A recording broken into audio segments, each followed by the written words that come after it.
Welcome, welcome, welcome to our wonderful Friday forum. I think today, perhaps more than ever, and particularly in light of last week's election, the question of civil rights looms large. So it's fitting and timely that we're going to hear about the first African-American attorney in Sacramento to open up a law practice and who is widely known as Mr. Civil Rights in California. Nathaniel Colley was born in 1918 in Alabama. He was one of California's leading Black pioneers in law, education, and the fight against discrimination in housing. Our speaker is Mr. Chris Lango. And Chris is an archivist and producer who is currently a consultant for the Nathaniel Colley Civil Rights Coalition. He has also done video production and volunteer work at the Center for Sacramento History. He has produced and narrated a variety of projects, and these include The Time Is Now, which is an Emmy-nominated film spotlighting Nathaniel Colley, Replacing the Past, which examines Sacramento's history of redevelopment, a film about Sacramento's fight for fair housing as part of the center's award-winning Unlocking the Past series. And most recently, he produced a film about Sacramento's Virna Canson, who is hailed as the mother of civil rights in the West. So he is a renowned video producer, a wonderful speaker, and I would just like to offer a special thank you to Barbara Davis-Lyman. Barbara was able to contact Chris and arrange for this session today. So thank you, Barbara, and a warm welcome, please, for Mr. Chris Lango.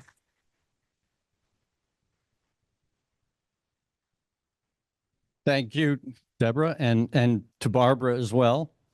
This is actually my second appearance before the Renaissance Society. The first appearance was during the shutdown, during the lockdown. So it was a virtual screening of part 1 of the Desegregating Sacramento series. So if you want to go ahead and load the first slide. So part 1 was in February of 2022, and we didn't have part 2 done. So what I did for part 2 during that presentation was I kind of talked through part 2, showing slides and newspaper articles and photographs and film clips. Today, we're going to do the opposite. I'm sort of going to talk through what we did in part 1, and then we will screen part 2. So there we go. I thought I'd put my communication skills to the test right at the outset. And hey, and just shut up while we watch this interaction between the current president of the United States and Mr. Nathaniel Colley. This took place in 1988 at the confirmation hearing of Justice Anthony Kennedy. And Justice Kennedy called Nathaniel Colley to Washington to testify on his behalf. And the subject of this interaction, which is about 90 seconds, is systemic discrimination. And then at the end of the, right toward the end of this clip, Nathaniel Colley then introduces himself. So here we are. Many prominent, honorable, decent, and intelligent members of, for the lack of a better word, the establishment in various communities are never reluctant to remedy an injustice toward an individual, but many times either lack of wanting to take on the establishment or lack of appreciation for the depth of the problem seem reluctant to deal with the systemic problems. All right, I think that's a fair statement, and what you described just now was the average American white male. The world was yours, and you were apathetic. The world was yours, and you didn't want to shoot anybody, you didn't want to lynch anybody, but you weren't concerned about all the subtleties we're concerned about now. I was born in rural Alabama, and I represent, I think, something special in America, and that is you can come from anywhere and go anywhere if you really try. And I came from rural Alabama, where I was unfit for picking cotton from the very outset. My mother recognized this, and she encouraged me to read books.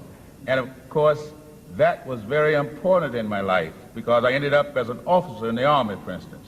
You will never know how much trouble it gave me to lead a black company in the Solomon Islands and in the Philippine Islands and in New Guinea, and people would ask me, why are all the people in your company black? And I also recognized the segregations and the evils of it. And I determined at that time that something had to be done about this. And so I made the bold move of deciding to go to law school. Now, the more of Nathaniel Colley during this 1 hour, the better, and the less of me. So that's the goal here. And if we run a little long, I'm just going to channel my inner Nathaniel Colley, who once closed a speech he gave here at Sac State by saying, "I'm sorry if I went a little bit long, but maybe that way I could avoid having any questions asked."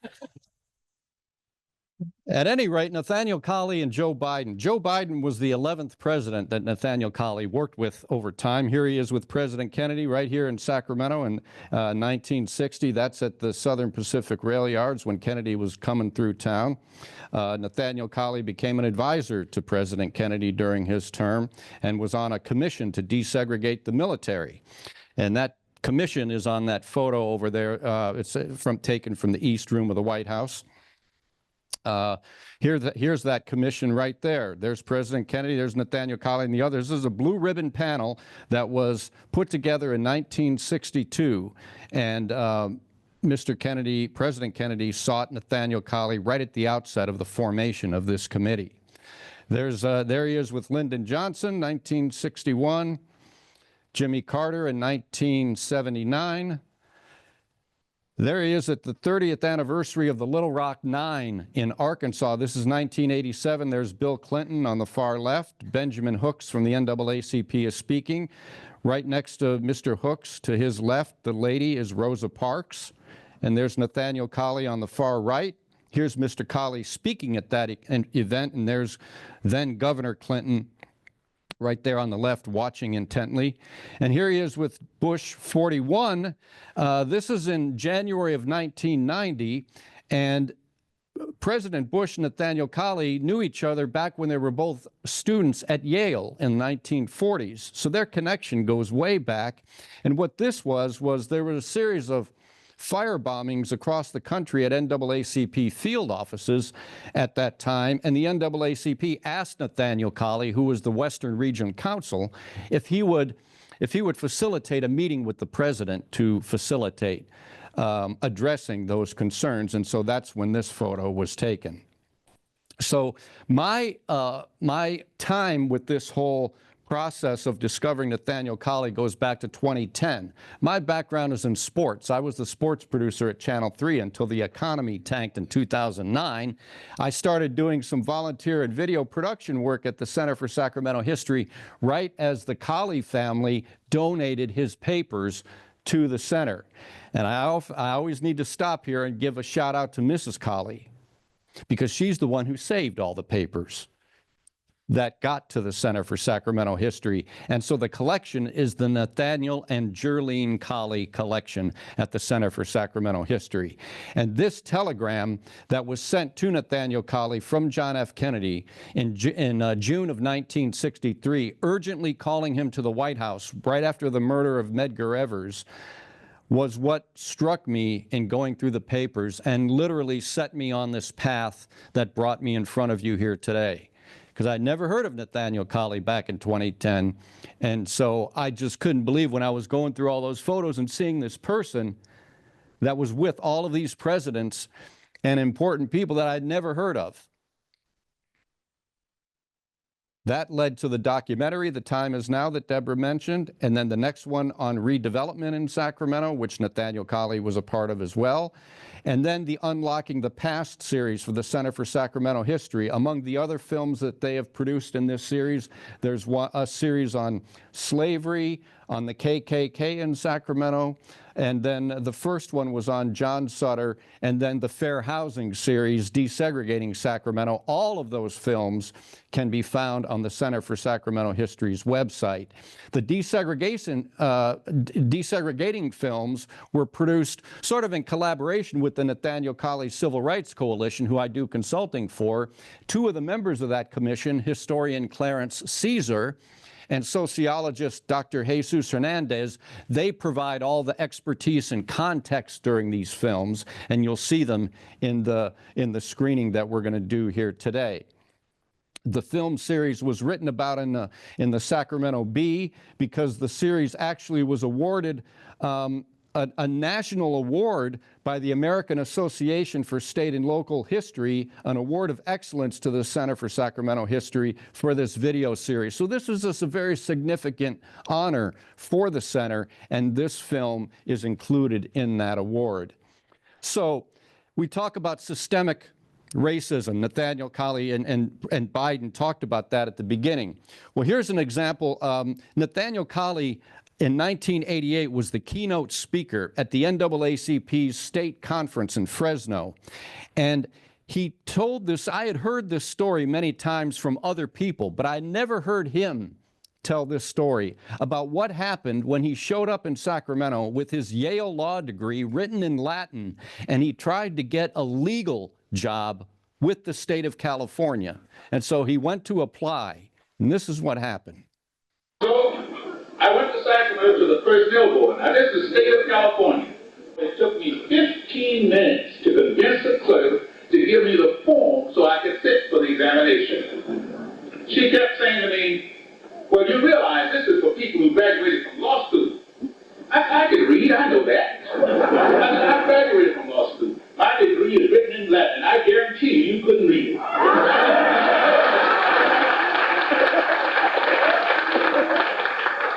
She finally gave me the form.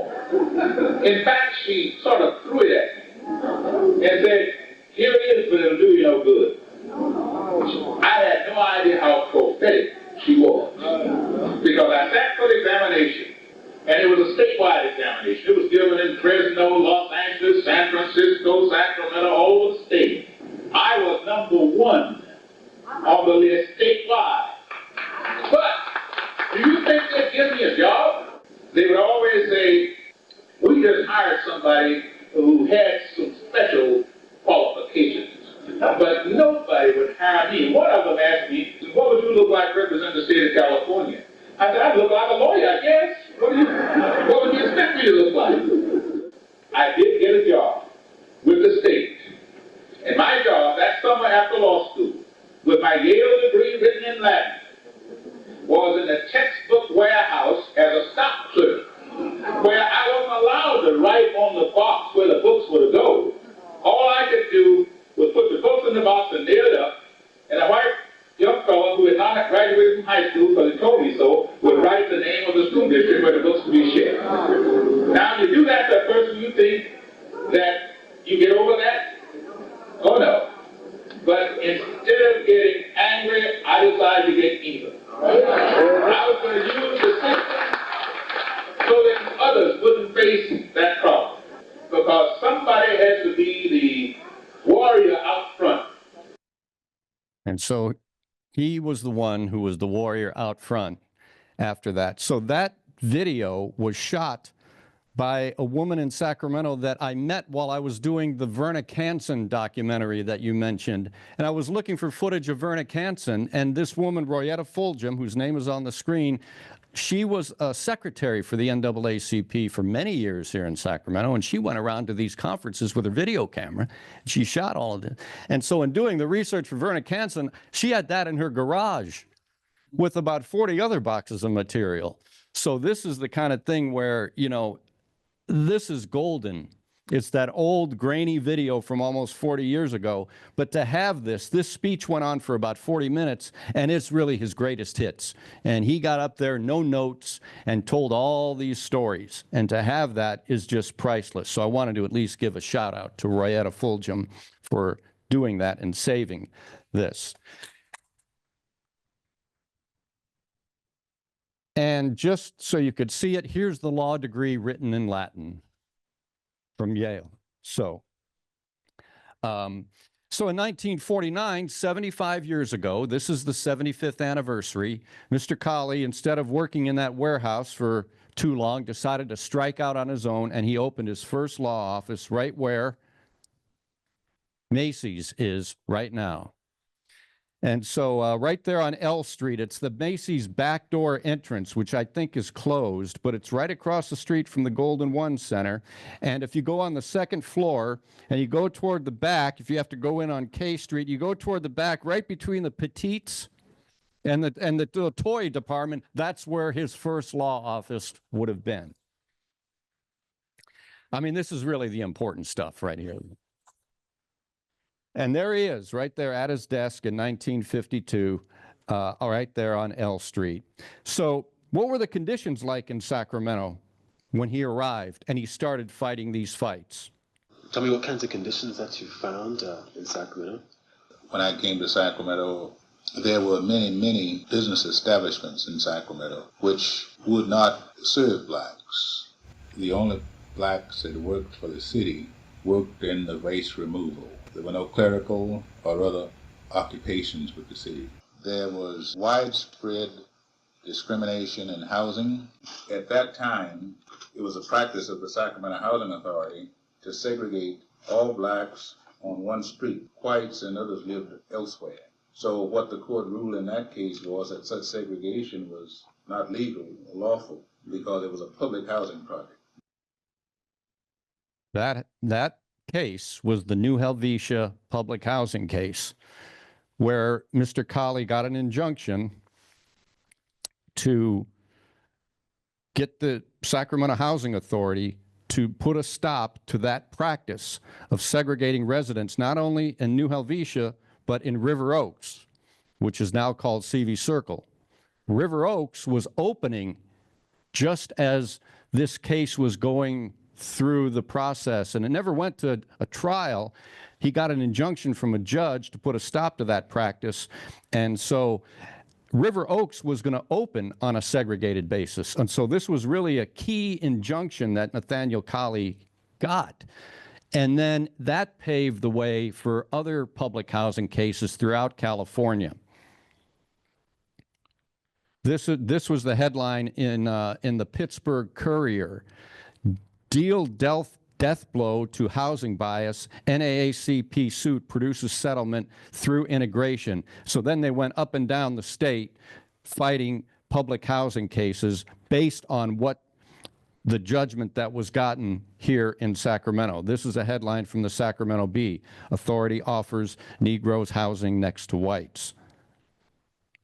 And so because of this history and because New Helvetia faces an uncertain future, back in 2020, the Colley Coalition and I started doing a series of profile pieces of residents of New Helvetia and CV Circle.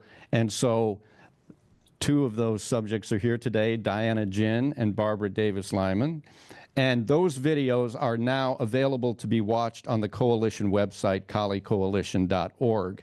And this is important because New Helvetia, which was the site of the first public housing case that said you can't do that kind of discrimination, and New Helvetia is on the National Register of Historic Places in 3 different categories, and yet it faces an uncertain future because we might need a new street grid, and this is going to be a very concerning decade going forward for the residents there.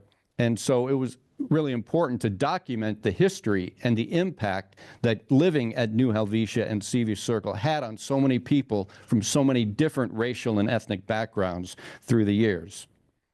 Now, the second kind of public housing discrimination had to do with new suburban housing tracts.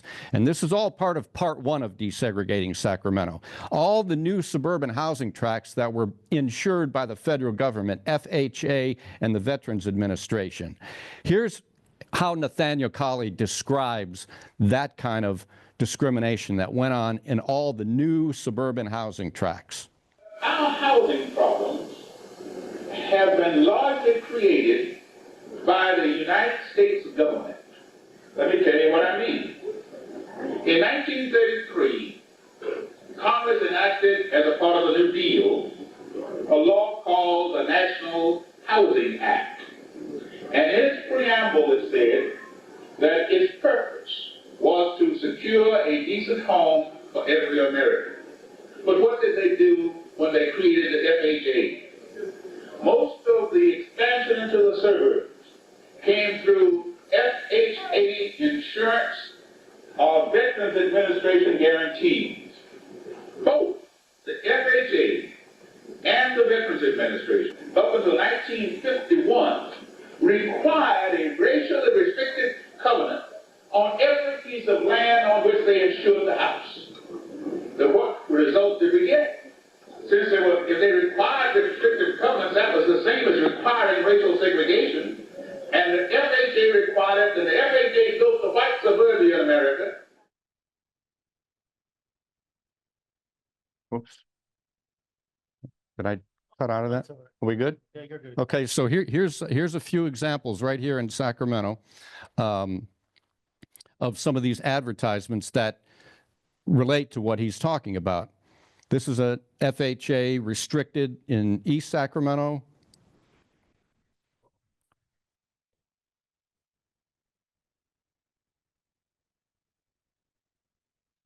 There we go. Here's another one, title FHA restricted subdivision just south of Sacramento Junior College. At the time it was called, now Sacramento City College. FHA home, FHA restricted, Swanston Palms. This is near McClellan Air Force Base restricted, Colonial Heights off of Stockton Boulevard, Elmhurst restricted, William Land Park, Curtis Park, and then River Park right across the street here. This is an ad from the Sacramento Bee in 1949, and the campus here had not quite yet been built, but River Park was using that as a way to draw people to move into their new, beautiful, restricted subdivision right across from J Street. And this happened all over the country, but these are some examples here locally of what Mr. Colley was talking about. So, what did Nathaniel Colley do? We filed a lawsuit against a number of developers called Ming versus Horgan. And since they were getting federal benefits, we allege in our lawsuit that they had an obligation to provide housing facilities to all without discrimination on the basis of race, color, or creed. And that was the first case in America which held that the mere receipt of public funds made it mandatory that there be no discrimination. So that was a major case. That was that case right here in Sacramento, the case of Oliver Ming, a McClellan Air Force Base employee and World War II veteran, just like Nathaniel Colley was a World War II veteran, tried to buy a house out near McClellan, was denied, and so this case was reported on all over the country, and headlines like this appeared in papers near and far. And that would eventually lead 4 years later to President Kennedy signing this executive order. I have today signed an executive order directing federal departments and agencies to take every proper and legal action to prevent discrimination in the sale or lease of housing facilities owned or operated by the federal government, housing constructed or sold as a result of loans or grants to be made by the federal government, or by loans to be insured or guaranteed by the federal government. So that executive order was the exact embodiment of those two early legal victories that Nathaniel Colley won right here in Sacramento in 1952 and 1957. Those two cases were the first of their kind really in the country, and that executive order was the exact embodiment of those two cases. And so the very next day, headlines around the country on November 21st, 1962, JFK outlaws bias in U.S.-aided housing. That just coincidentally, maybe or maybe not, happened to be Nathaniel Colley's 44th birthday. So, but we knew they were close, but I don't have the proof in that. I'm just speculating. Here's another one, JFK lifts blockade. President ends housing discrimination. Well, he didn't end it, but he signed the executive order hoping to end it. So that takes care of the legal fights and the legal victories here in Sacramento to end discrimination where public funds are involved. Now we're going to show the film. It's going to be about 17, 18 minutes. That is really the 1960s, where private housing is concerned. Okay, so we're not new suburban housing developments and not public housing, but private housing. And so the first voice that you're going to hear in this film is going to be the voice of Professor George Harrington here at Sac State from 1960, and he's going to be introducing Nathaniel Colley, who gave a speech right here on campus on March 21st, 1960, called Desegregation in Housing. And many of the parts of Part 1 and some here of Part 2 are clips from that speech.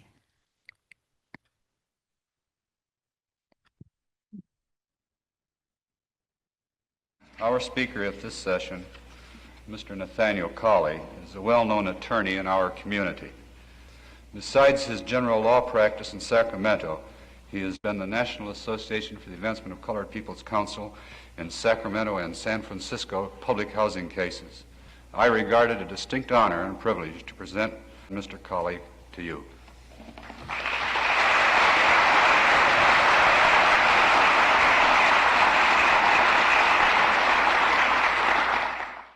Today I'm to discuss with you the subject of desegregation in housing. Well, I was in junior high school and my parents wanted to move, and my parents were looking in the Curtis Park area. My mother was a caterer, and the realtor happened to be one of her clients, and he told her, if I get you a home in Curtis Park, I won't get any more listings. I think it's a truism to say that few needs of mankind are more basic than the requirement of a roof over his head. Yet, in this basic area, we have had quite an interesting development of legal principles.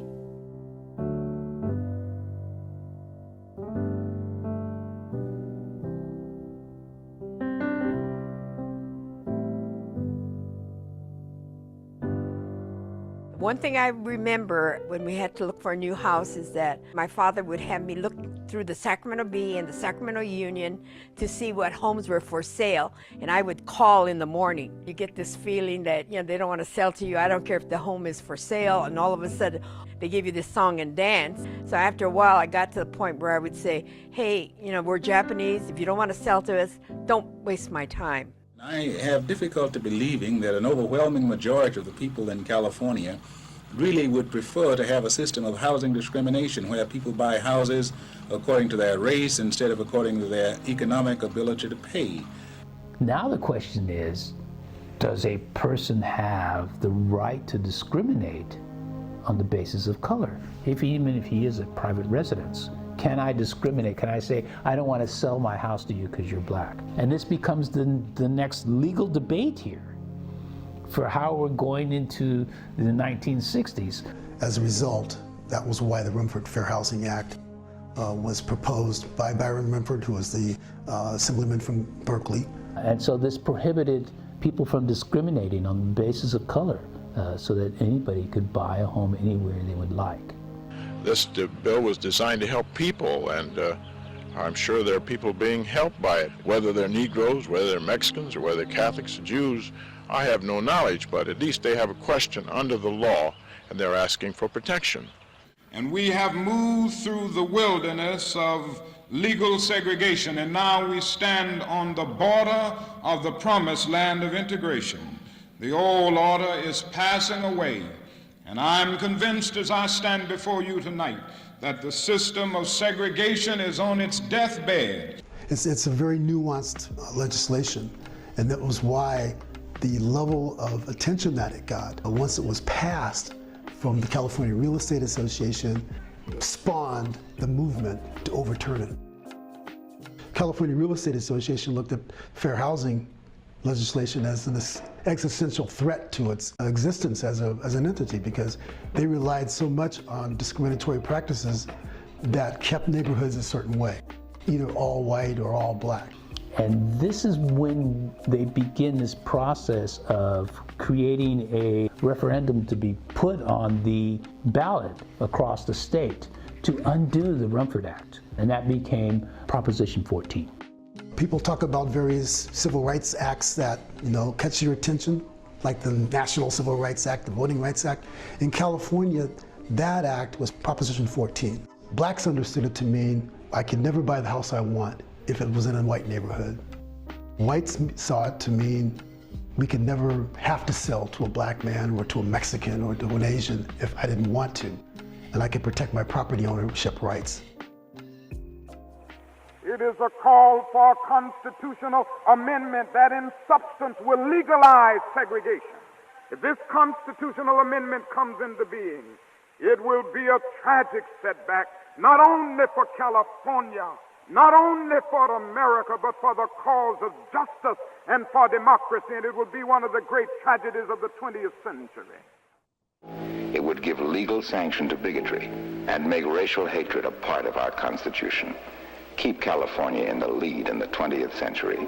Vote no on bigotry. Vote no on Proposition 14.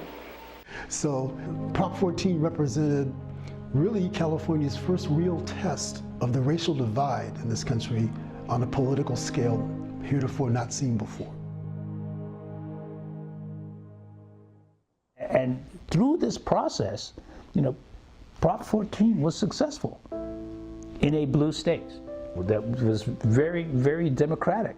I think that most of us who were in the thick of this fight on Proposition 14 from its very inception were confident that we were eventually going to win it. But I think very few of us would admit that we would win it by such a wide margin. The margin of victory for this was incredible because it was a 2-to-1 margin. It was over 60%.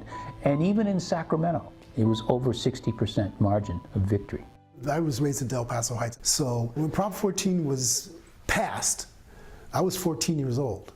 And everybody in the black community understood what that meant. For those that wanted to move into more of the middle class, they saw Prop 14 as a killer to those dreams. I think you'll see a return of the ads in the newspapers restricted. We will see a return of the exclusive neighborhoods where people will be excluded on the basis of race or color. This is inevitable. This was the purpose of it. It constitutes what we think is a clear mandate of how the population of this state feels, and we also feel as though in this, our local board and our state association, we're actually representing the majority of the people. The NAACP, whom I represent, is preparing at this present time a suit to be filed in the state Supreme Court directing the Secretary of State and the state printer not to take any action to include Proposition 14 as a part of the state constitution. Across the state, we see other folks begin to file more cases and more cases. And so all of a sudden, as these cases become, more than a handful, it becomes an issue for the state Supreme Court. Are you ready to argue again? I could argue it this afternoon. I know it like I know my alphabet. What do you think chances are that they'll make the decision you think ought to be made? I've always thought that the chances of that were very, very good. I've never felt as confident about a lawsuit in all my life as I feel about this one. So with all of these cases, the California Supreme Court makes the decision that Prop 14 was actually against the law, actually did not represent the best interest of a fully integrated state. Unfortunately, the California Real Estate Association had challenged this and took it up to the U.S. Supreme Court. The appeal of that particular case had the U.S. Supreme Court rule in favor of Colley's side of the issue, and then the Rumford Fair Housing Act became the law of the land in California, became the law of the state.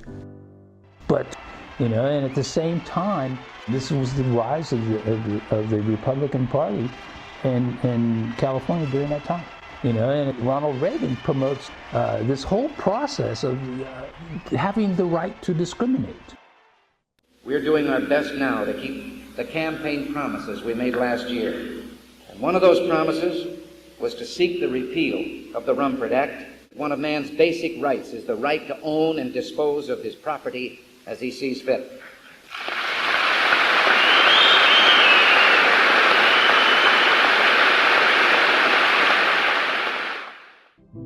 I present this bill to you as passed by the Senate for providing for an outright repeal due to the fact that the people of California have voted in unmistakable language that they wish that this statute be taken off the books.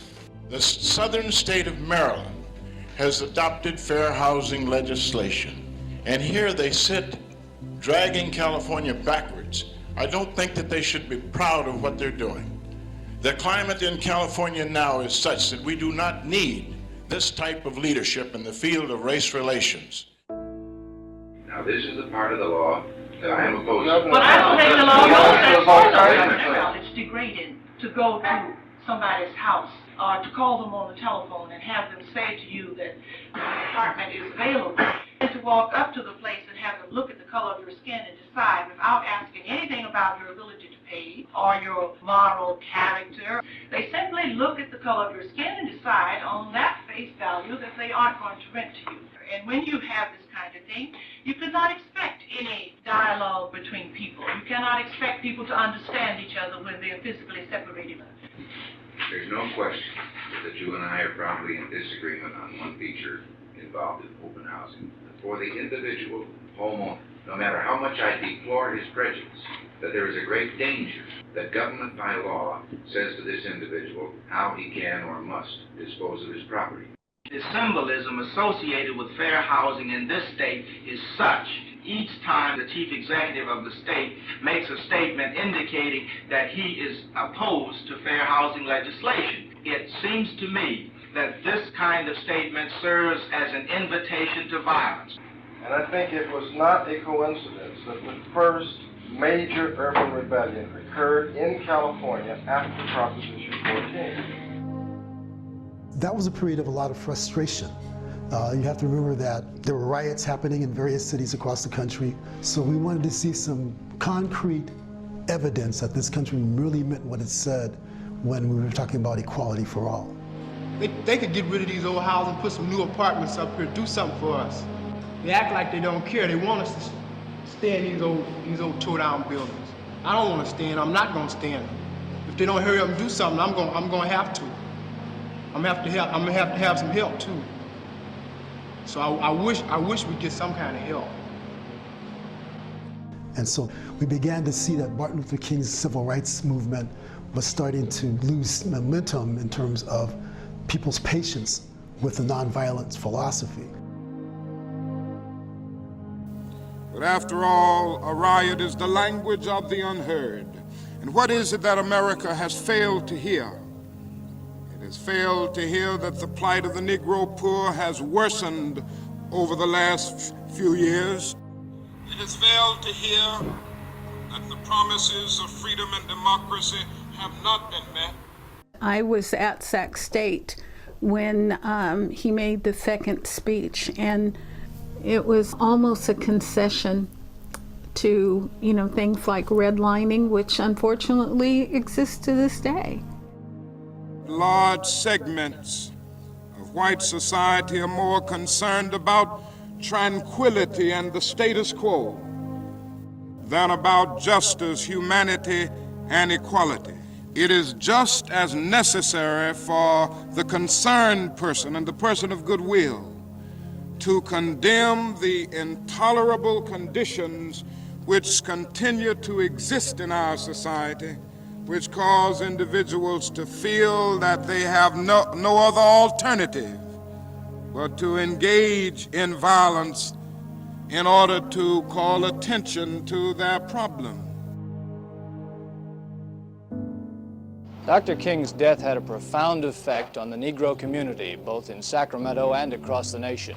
Here in Del Paso Heights, a predominantly Negro community in Sacramento, people were upset and they were thoughtful. Well, I was completely stunned and numbed. Even now, I feel that way. I can hear him counseling now that we should love even though they strike us down. But this is part of the price you pay for freedom, and no price is too high to be paid until total freedom comes to all men without regard to race, color, or creed.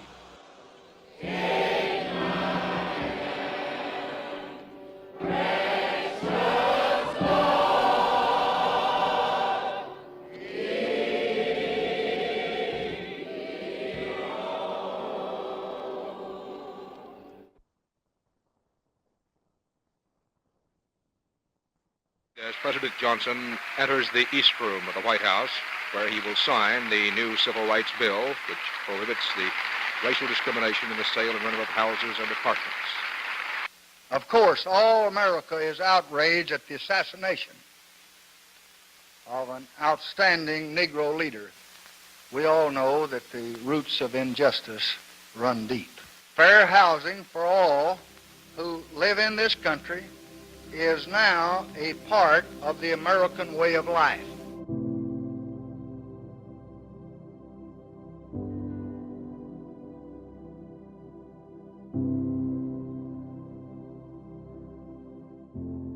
And so everything is now codified in law, that we're able to have the freedom and the right to purchase a home anywhere we want. And that's all good in paper, that's all good in writing.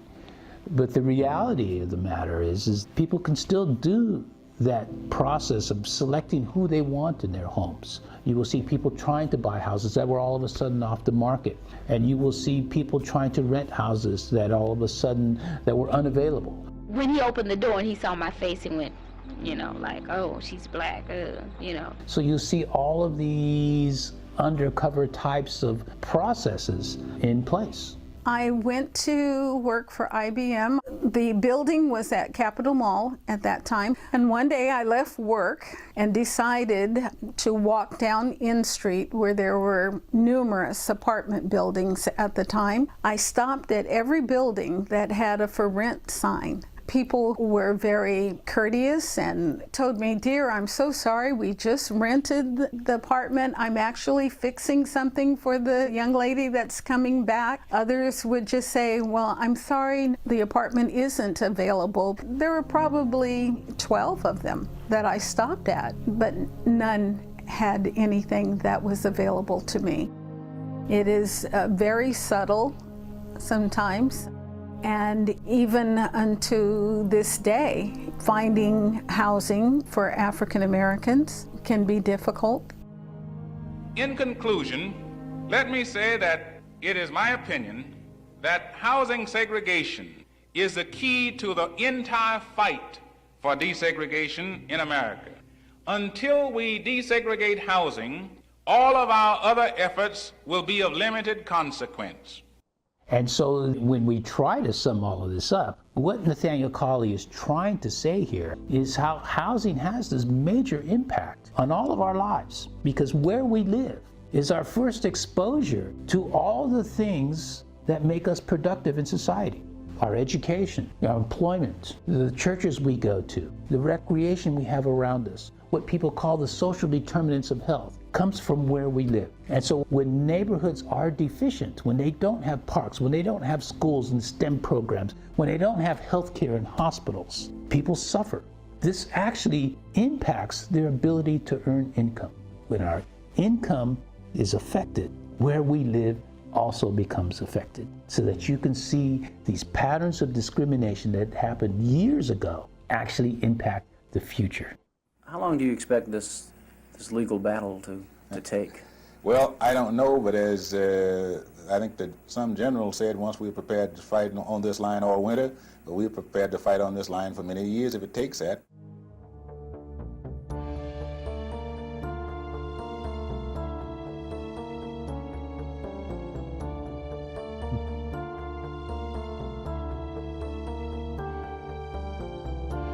So there was a lot there.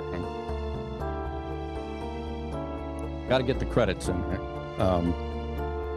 But because we have great archival materials here in Sacramento, I mean, all of that stuff came from Sacramento. So during that, right during 1968, 67, 68 is when Nathaniel Colley was hailed as Mr. Civil Rights of California during a testimonial dinner in his honor right here in Sacramento. And at that testimonial dinner, one of the folks who sent along good wishes was the Chief Justice of the United States, Earl Warren, who wrote, "You have been a fine lawyer, a dedicated civic leader, and a splendid champion of many civil rights causes. The tribute is richly deserved. With all best wishes, Earl Warren." In 1988, 20 years later, Nathaniel Colley became just the second person ever to receive an honorary doctorate right here at Sac State. And these are an article that was written by the Sacramento Observer. There he is on stage right here speaking. The speech he delivered was called Afro-American Progress and Plans for the Future. And so I'd like to close with this speech from the NAACP conference in Fresno, which was given just 5 days after he received his honorary doctorate. And this is the way he closed his speech in Fresno. And he told this same story to the graduates at Sac State just 5 days earlier. And this is when he was appointed by President Kennedy on that commission to desegregate the military. And as he ended his speech, this is the way he ended it. He told this story. I was in Japan as a representative of the President of the United States. John Kennedy sent me to Japan to see what was happening to black troops, see how they were treated, whether they were really discriminated against. And I found that they were. But in Japan, I was met by admirals and generals, and everybody wanted to curry favor because they knew that I represented the president. I even was put up in a special hotel. They call it a VIP hotel where nobody could stay except big shots. I even had a Japanese houseboy whose sole job was to lay out my socks and shine my shoes and see that I got the proper massages downstairs. Everything. So that was in April or May of 1963, I believe it was. The Japanese houseboy had to bring me the newspaper. And it was a little newspaper printed in English. I think it was the Tokyo Times, printed in English. He handed me the newspaper. And on the front page was a German Shepherd dog. Looked like he was swallowing the minister's hand in Birmingham. And when Bull Connors put the dogs on, and that picture is in my mind now. The German Shepherd dog had the man and the minister by the arm, looked like he was going to swallow it. In his broken English, the Japanese houseboy said to me, "You go bum him. Put the dog on you too." I knew that if I go bum him, put the dog on me too. And for that reason, you can take it from me as a certainty.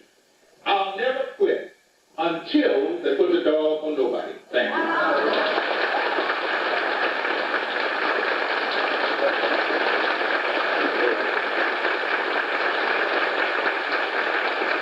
So he was given a long standing ovation after that speech. In 1991, he was hailed in the halls of Congress with a special tribute. When he passed away in 1992, it was reported on throughout the country. Here's the obit in the New York Times.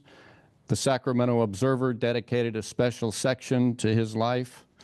He was buried, actually, his final resting place is right near here at the Sacramento County Veterans Memorial Park, right there with quite a diverse group of neighbors, let's say, in that area. But that speaks to the influence that World War II had on his life. He was a hero in World War II. As the commander of an all-black chemical company, he developed a suit to protect soldiers against mustard gas, for which he received a presidential citation.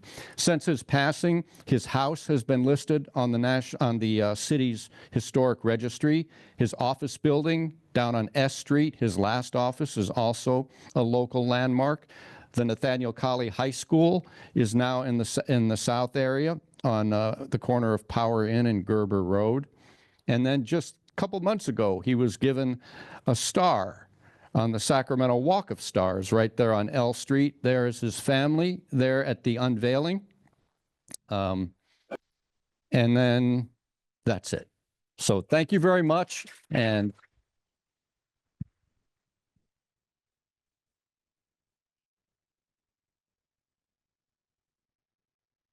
Chris, this was just fabulous. You blew it though. There's still time for questions. okay, I figured there would be. I know there was a lot there, so yes. Yeah, on the film, it looked like there was a brief picture of a Governor Edmund G. Pat Brown during Governor Reagan's term, so in that 67, 68 period. And it looked like former Governor Pat Brown was speaking speaking for Proposition 14 and against the Rumford Fair Housing Act. Is that correct, or do you know? That's not correct. Yeah, he was. I don't believe Pat Brown was speaking in that film at all. Must have been somebody else that was speaking. Was speaking? No, I think it might have been Senator Hugh Burns. That might have been Hugh Burns. But I tried to find some audio of Pat Brown supporting the Rumford Fair Housing Act for a long time. This is the problem when you're dealing with the archival and you're hoping to find something and you think it's there, and then you get the film digitized and it's not there.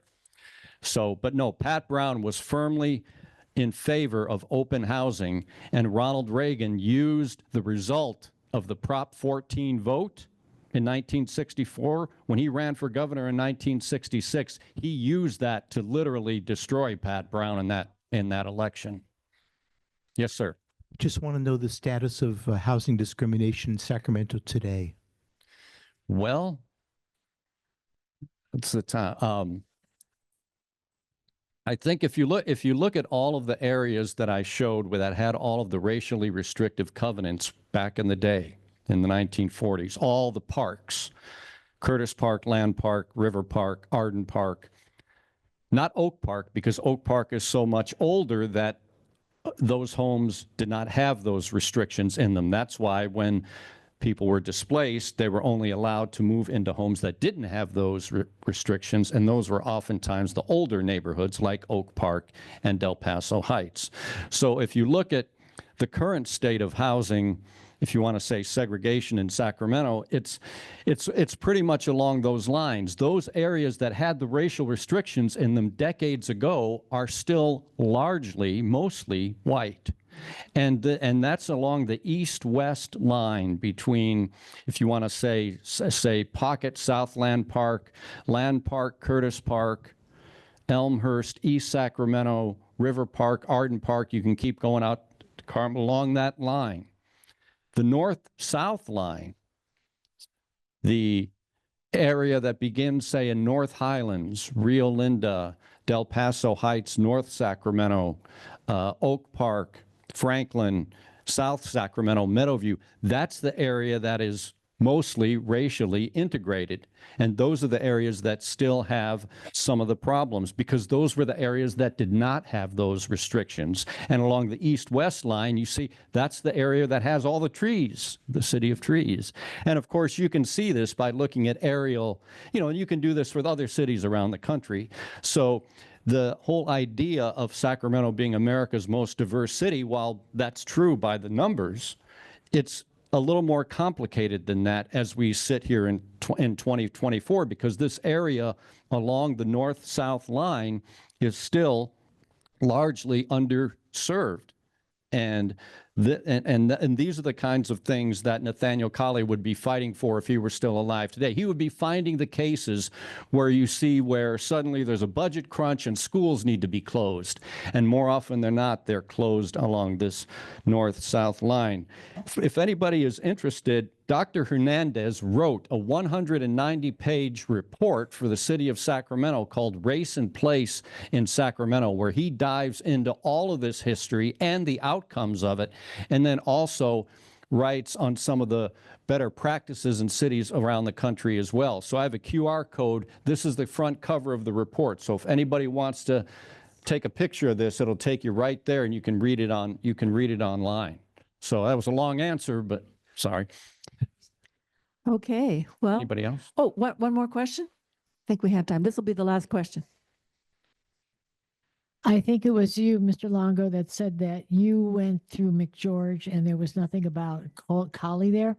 That's true. Yeah, and I've been trying to think of who I could talk to. I mean, I worked there for 15 years.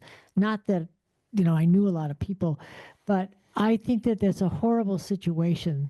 that for everything that he has done and the accomplishment and the adoration that he has received, rightfully so, he should be in McGeorge in some way. Well, that was back, yeah, that was back in 2012 when I first started doing The Time Is Now, that documentary, the biopic on Nathaniel Colley. And I went to McGeorge and I couldn't find anything. And the person I had contacted got back with me, and they were unaware as well. Since last November, McGeorge Law School and the Sacramento County Bar Association held a 3-night event at McGeorge, a tribute to Nathaniel Colley. So they did a screening of The Time Is Now, broken up into 3 different parts. And so I was a part of the first Monday. It was 3 consecutive Mondays.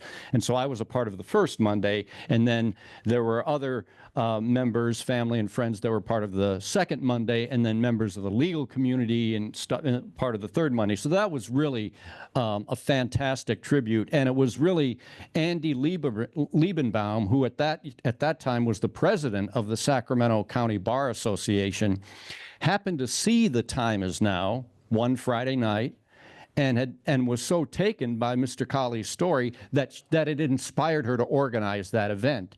And she was also the spearhead, the driving force behind getting the star on L Street on the Sacramento Walk of Stars last month. So this stuff is happening.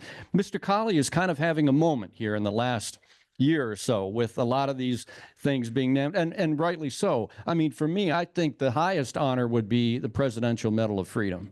And I know that the time is short and we haven't had time to get it all in today or any day really, but because you have to pick and choose what you're going to show. But it's really a remarkable story that happened right here in Sacramento on the front lines of the civil rights movement when it came to public and private housing, paving the way for these other legal victories that are far more famous.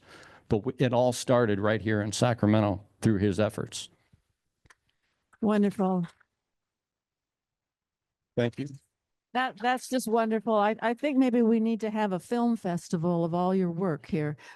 I mean, really, this is incredible work, and it's so valuable, and it's history that would have been lost to us. So thank you very much for doing it.